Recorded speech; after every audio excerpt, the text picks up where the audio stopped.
Delete చేయలేరు. వైసీపీని week చేస్తే ఆటోమేటిక్ ఒకసారి హనుమంతరావు గారు ఏమంటారు విందాం. ఆంధ్రప్రదేశ్ మాత్రం ప్రయత్నం చేస్తారు. నా అంచనా ఇది. నాకు వ్యక్తిగతంగా ఎవరికి చెప్తుండేది, ఎవరికి రైట్. హనుమంతరావు గారు మీరేమంటారు? అంటే బీజేపీ పార్టీ వ్యూహంగానే మొత్తంగా ఉన్నటువంటి సమాచారం అంతున్నది అని చెప్తున్నటువంటి అంశం కూడా అదే. సో మీరేమంటారు? సార్ ఇప్పుడు సహజంగా ఇప్పుడు మన బండారు రామ్మోహన్ రావు గారు సీఎం రమేష్ గారి గురించి, సుజనా చౌదరి గారి గురించి మాట్లాడారండి. సహజంగా దేశంలో ఎవరైనా కానీ అధికారంలో ఉన్నటువంటి పార్టీకి వెళ్ళి వెళ్దామని అనుకుంటారు, అది సహజమే. సీఎం రమేష్ గారు, సుజనా చౌదరి గారు పార్టీ మారి మా పార్టీలోకి వచ్చిన కాడి నుంచి మా పార్టీకి నిబద్ధతతో, నిజాయితీతో, మా పార్టీ ఎదుగుదలకి అనుక్షణం వాళ్ళు పాటుపడుతున్నారు. వాళ్ళని ఎగ్జాంపుల్ గా తీసుకొని విజయసాయి రెడ్డి గారు కూడా బీజేపీలో జాయిన్ అవుతారు అనేది. కానీ ఒకటే హనుమంతరావు గారు ఇక్కడ ఒక ప్రశ్న ఏంటంటే, అదే మీరు అన్నటువంటి సుజనా చౌదరి గారు కానీ ఇన్ని కేసులు ఉన్నాయి. ఇప్పుడు బీజేపీలో చేరినాక వారి కేసుల గురించి ఎక్కడ మనం వినట్లేదు. ఇది ప్రశ్న ఉత్పన్నం అవుతుంది.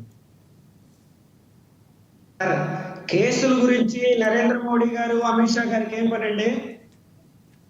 కోర్టులు తేలుస్తాయి కేసుల గురించి. కోర్టులకి స్వతంత్ర ప్రతిపత్తి ఉన్నది. భారతదేశంలో స్వతంత్ర ప్రతిపత్తి కలిగినటువంటి న్యాయ వ్యవస్థ ఉన్నది.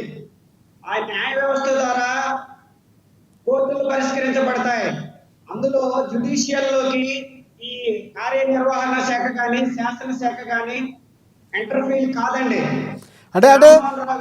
అంటే మీ పార్టీలోకి విజయసాయి రెడ్డి గారు భవిష్యత్తులో జాయిన్ అయ్యే అవకాశాలు లేవంటారు అయితే? అంటే ఆయన పూర్తిగా ఏ పార్టీలోనూ చేరనని చెప్తున్నారు. లేకపోతే జగన్మోహన్ రెడ్డి గారు జాయిన్ అవుతారా అనేది కాలం నిర్ణయించుద్దండి. అంటే ఆయన ఏ పార్టీలో చేరనంటున్నారు, కానీ బయట వినిపిస్తున్నటువంటి వార్తల్ని ఒక క్లారిటీ కోసం అడుగుతున్నాం.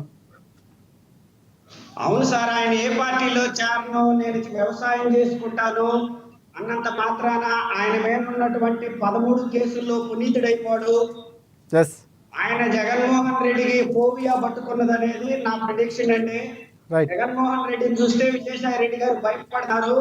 ఎందుకోసం అంటే ఈ గతంలో జరిగినటువంటి ఇన్సిడెంట్లు గుర్తుకొస్తున్నాయనేది నా అనుమానం అండి ఆయనకి. హనుమంతరావు గారు మళ్ళీ ఇంకొక ఆరోపణ చేశారంటే 3 రాజధానుల గురించి. అప్పుడే బీజేపీ కంట్రోల్ చేసి ఉంటే బాగుండని. ఏమండి రామ్మోహన్ రావు గారు, మీకు తెలియని విషయం కాదు. మనం ఫెడరల్ వ్యవస్థలో ఉన్నాం. రాష్ట్రాలకు కూడా స్వయం ప్రతిపత్తి ఉన్నది. రాష్ట్రాలకు కూడా స్వతంత్ర నిర్ణయాలు తీసుకునే హక్కు ఉన్నది. ఒక ముఖ్యమంత్రి స్థానంలో ఉండి 3 రాజధానులని ఆయన నిర్ణయించిన తర్వాత కేంద్ర ప్రభుత్వం డైరెక్షన్ చేయలేదండి. 2014 నుంచి 2024 వరకు కూడా ఆంధ్రప్రదేశ్ అభివృద్ధికి కేంద్ర ప్రభుత్వం పోలవరానికి కానీ,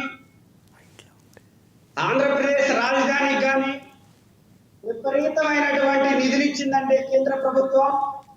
ఈ 2019 నుంచి 2024 వరకు పోలవరానికి ఇచ్చినటువంటి నిధులను కానీ, జల్ జీవన్ మిషన్కి ఇచ్చినటువంటి నిధులను కానీ, పిఎం ఆవాస్ యోజన కింద ఇచ్చినటువంటి గృహాలను కానీ ఈ ఆంధ్రప్రదేశ్ ప్రభుత్వం జగన్మోహన్ రెడ్డి నేతృత్వంలో సరిగ్గా ఉపయోగించుకోలేకపోయిందండి. ఆంధ్రప్రదేశ్ ప్రభుత్వమైన ఆంధ్రప్రదేశ్ ప్రజల మీద భారతీయ జనతా పార్టీ ప్రభుత్వం నరేంద్ర మోడీ గారి నేతృత్వంలో ఎప్పుడూ కూడా ఆంధ్రప్రదేశ్ మీద ప్రత్యేకమైనటువంటి ప్రేమతో లక్షల కోట్ల రూపాయల ఆంధ్రప్రదేశ్ అభివృద్ధికి నిధులు సమకూర్చినటువంటి ప్రభుత్వం నరేంద్ర మోడీ గారి ప్రభుత్వం. అంటే నిన్నగా మొన్న చూసారు విశాఖ రైల్వే జోన్ కానీ, మన విశాఖ స్టీల్ ప్లాంట్ కానీ, ఆంధ్రప్రదేశ్ అభివృద్ధికి సంబంధించి రాజధానికి కనెక్టివిటీకి సంబంధించినటువంటి రైల్వే ప్రాజెక్టులు కానీ ఈ గడిచిన 6 నెలల కాలంలోనే 2 లక్షల కోట్ల రూపాయల ఆంధ్రప్రదేశ్ ప్రభుత్వానికి మన ప్రీతమ ప్రధాని నరేంద్ర మోడీ గారి ప్రభుత్వం అందించిందండి. ఇంకొకటంటే బీజేపీ ప్రభుత్వం పవన్ కళ్యాణ్ గారిని పట్టుకొని సనాతన ధర్మాన్ని ఎత్తుకొని తెలుగుదేశాన్ని, వైసీపీని రెండింటిలో ఏదో పార్టీ ప్లేస్ లోకి రావాలని చూస్తుందని అంటున్నారండి. వాస్తవానికి ఆంధ్రప్రదేశ్ లో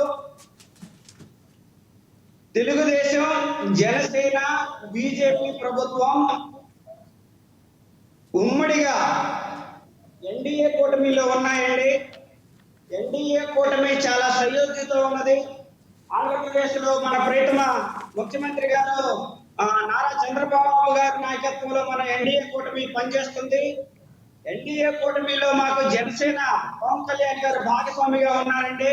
రైట్ మేము ముగ్గురు కలిసి చాలా సయోధ్యతో ముందుకెళ్తున్నాం. ఆంధ్రప్రదేశ్ అభివృద్ధికి, ఆంధ్రప్రదేశ్ యొక్క ప్రజల యొక్క మన్ననలు పొందడానికి మేము ముందుకెళ్తున్నాం. రైట్, ఓకే హనుమంతరావు గారు.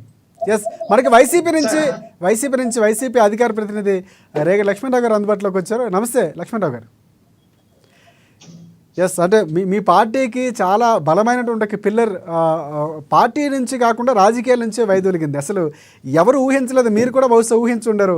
ఆయన చెబుతూ జగన్మోహన్ రెడ్డి గారికి ఫోన్ చేసి ఒక క్లారిటీ ఇచ్చిన తర్వాత నేను పార్టీ నుంచి పూర్తిగా రాజకీయాల నుంచి వచ్చానని చెప్తున్నారు. సో ఇక్కడ పూర్తిగా దీన్ని ఏ విధంగా చూడొచ్చు ఈ అంశం?